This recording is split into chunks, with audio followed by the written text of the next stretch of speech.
നമസ്കാരം. വയനാട്, ഇടുക്കി ജില്ലകളിലെ വന്യജീവി ആക്രമം CPM-നെ ചെറുതായിട്ടൊന്നുമല്ല ഉലച്ചിരിക്കുന്നത്. CPM-ന്റെ ഭരണകൂടം നിലനിൽക്കുമ്പോൾ അവിടുത്തെ ജനങ്ങൾ മുഴുവനും ഭരണകൂടത്തിനെതിരായി മാറിയിരിക്കുകയാണ്.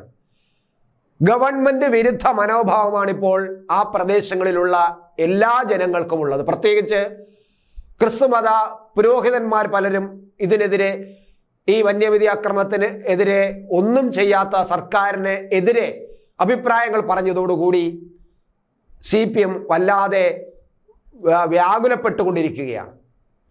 അതുകൊണ്ട് ചില പ്ലാൻ B പരിപാടികൾ ഇപ്പോൾ CPM ആലോചിച്ചിട്ടുണ്ട് എന്നതാണ് നമ്മളിപ്പോൾ കാണുന്നത്.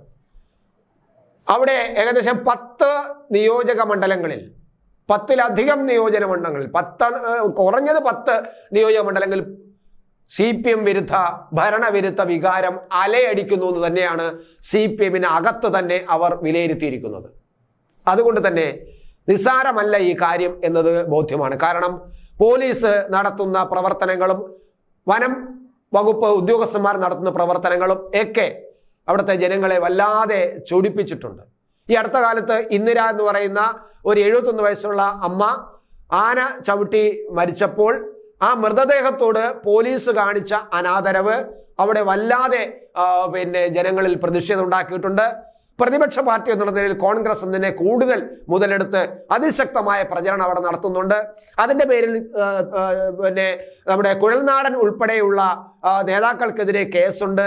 ആ കേസ് ഇപ്പോൾ ശക്തമാകുന്നു. പോലീസ് നോട്ടീസ് പലപ്പോഴും അയച്ചിട്ടും കുഴൽനാടൻ പോകാതിരിക്കുകയാണ്. പോലീസിനെ അറസ്റ്റ് ചെയ്യുമോ എന്നതും പ്രശ്നമാണ്.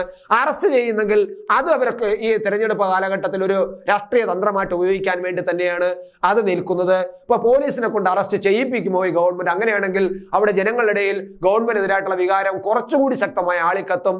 അതുകൊണ്ട് CPM വല്ലാത്ത അവസ്ഥയിലാണ്. അതുകൊണ്ടാണ് CPM ഇപ്പോൾ വന്യമൃഗ സംരക്ഷണ കാര്യത്തിലും മൃഗങ്ങളുടെ അക്രമ കാര്യത്തിൽ ഈ കേന്ദ്രത്തിന് മാത്രം പഴി പറഞ്ഞുകൊണ്ടൊരു കാര്യമില്ല. ജനങ്ങൾ ഏക്കില്ല. കാരണം കുറെ കാലമായിട്ട് നമ്മൾ പണമില്ലാത്തതിന്റെ കാര്യത്തിലും റേഷൻ തരാത്തതിന്റെ കാര്യത്തിലും എല്ലാത്തിനും വടക്കോട്ട് നോക്കി കേന്ദ്ര ഗവൺമെന്റിനെയാണ് കുറ്റം പറഞ്ഞുകൊണ്ടിരിക്കുന്നത്. അത് ആദ്യമൊക്കെ ജനങ്ങൾ അത് വിശ്വസിച്ചു കൊണ്ടിരുന്നു. പക്ഷെ പിന്നീട് ഇപ്പോൾ മനസ്സിലായ ജനങ്ങൾക്ക് യാഥാർത്ഥ്യങ്ങൾ എന്താണെന്ന്. ഈ ഗവൺമെന്റ് ചെയ്യാത്ത, ഈ ഗവൺമെന്റിനെ കൊണ്ട് ചെയ്യാൻ കഴിയുന്ന കാര്യങ്ങൾ ചെയ്യാതെ കേന്ദ്രത്തിന് പഴി പറയുന്നത് എന്തിന്? ഒരുപക്ഷെ കേന്ദ്രം തന്നില്ല എന്നത് ശരിയായിരിക്കാം. പക്ഷേ എന്തുകൊണ്ട് നിങ്ങൾ ചെയ്യേണ്ട കാര്യങ്ങൾ ചെയ്യുന്നില്ല എന്നാണ് ഇപ്പോൾ ജനങ്ങൾ ചോദിച്ചുകൊണ്ടിരിക്കുന്നത്. അതുകൊണ്ട് തന്നെ CPM-ന് മറുപടി പലയിടത്തും കിട്ടുന്നില്ല.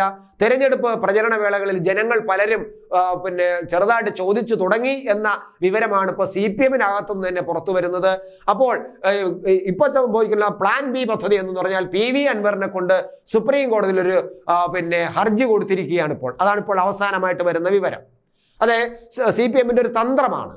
തെരഞ്ഞെടുപ്പ് വേളയിൽ ഞങ്ങളിതാ കേന്ദ്ര സർക്കാരാണ് ഇതിനെല്ലാം കാരണക്കാര്, കേന്ദ്ര സർക്കാരിന്റെ നിയമങ്ങളാണ് കുഴപ്പം, ആ നിയമം പരിഷ്കരിക്കണോ ഞങ്ങൾ ആവശ്യപ്പെട്ട് കേന്ദ്ര സർക്കാർ അനുവദിക്കുന്നില്ല, ചെയ്യുന്നില്ല, അതുകൊണ്ട് ഞങ്ങളിതാ സുപ്രീം കോടതി പോയിരിക്കുകയാണ് എന്ന് പ്രചരിപ്പിക്കാൻ അവർക്ക് കഴിയണം.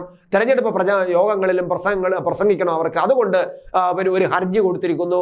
അൻവറിനെ കൊണ്ട് ഒരു ജഡ്ജിയെ കൊണ്ട് ഒരു ഉന്നത സമിതി അന്വേഷിക്കണമെന്നും ആ സമിതി ഒരു നല്ല റിപ്പോർട്ട് തയ്യാറാക്കണമെന്നും ഇപ്പോഴുള്ള വന്യമൃഗ സംരക്ഷണ നിയമങ്ങളെല്ലാം പരിഷ്കരിക്കണമെന്നും ഒരു ഈ വന്യമൃഗങ്ങളെ വേട്ടയാടാനുള്ള അനുമതി ഉണ്ടാകണമെന്നും ഒക്കെയാണ് ഇപ്പോൾ അൻവർ സുപ്രീം കോടതിയിൽ ഹർജി കൊടുത്തിരിക്കുന്നത്. ആ ഹർജി എന്തിനു വേണ്ടി ഞാൻ നേരത്തെ പറഞ്ഞു. ആ ഹർജി കൊടുത്തിരിക്കുമ്പോൾ സ്വാഭാവികമായിട്ടും ഹർജി ചർച്ച ചെയ്യും. അത് തെരഞ്ഞെടുപ്പ് കാലം കഴിഞ്ഞിട്ട് തീരുമാനം വന്നാലും ഒരുപക്ഷെ ഹർജി തള്ളിപ്പോയാലും CPM-ന് പ്രശ്നമില്ല. ഒരു അടവ് തന്ത്രത്തിന്റെ ഭാഗമായിട്ടാണ് PV അൻവറിനെ ഉപയോഗിച്ചുകൊണ്ട് ഇപ്പോൾ ഒരു ഹർജി കൊടുത്തിരിക്കുന്നത് കാണുന്നത്. എന്തായാലും വന്യമൃഗ ആക്രമണം ഈ CPM-നെയും ഭരണകൂടത്തെയും വല്ലാതെ ഉലച്ചിരിക്കുന്നു എന്നത് സത്യം തന്നെയാണ്.